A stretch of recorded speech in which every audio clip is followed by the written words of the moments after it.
बृहस्पतिवार व्रत कथा। बृहस्पति देव की कथा। एक समय की बात है।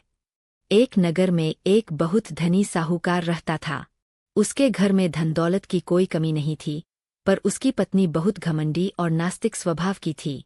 वह कभी भी बृहस्पतिवार का व्रत नहीं करती थी और न ही किसी साधु संत का सम्मान करती थी। एक दिन बृहस्पति देव साधु का रूप धारण करके उसके घर भिक्षा मांगने आए।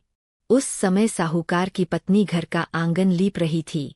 साधु ने कहा, माता, भिक्षा दे दो।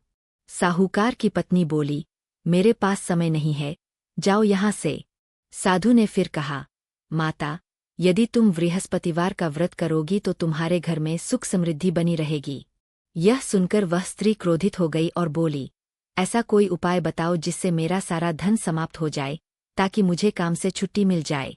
साधु ने कहा, यदि तुम सच में ऐसा चाहती हो तो हर बृहस्पतिवार को घर लिपो पोतो, बाल धो, कपड़े धो और पीले वस्त्र या पीली वस्तुएं दान मत करो।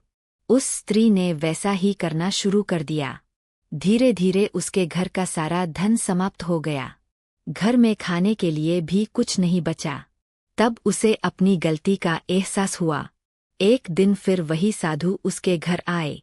स्त्री ने रोते हुए कहा, महाराज, मेरे घर की सारी संपत्ति समाप्त हो गई है, अब मुझे क्या करना चाहिए?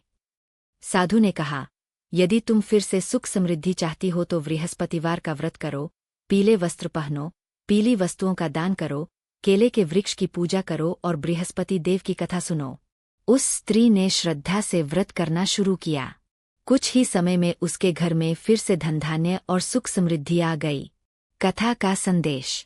जो व्यक्ति श्रद्धा और नियम से बृहस्पतिवार का व्रत करता है, भगवान बृहस्पति उसकी सभी मनोकामनाएं पूर्ण करते हैं और घर में सुख समृद्धि बनाए रखते हैं। व्रत कथा के अंत में बोलें,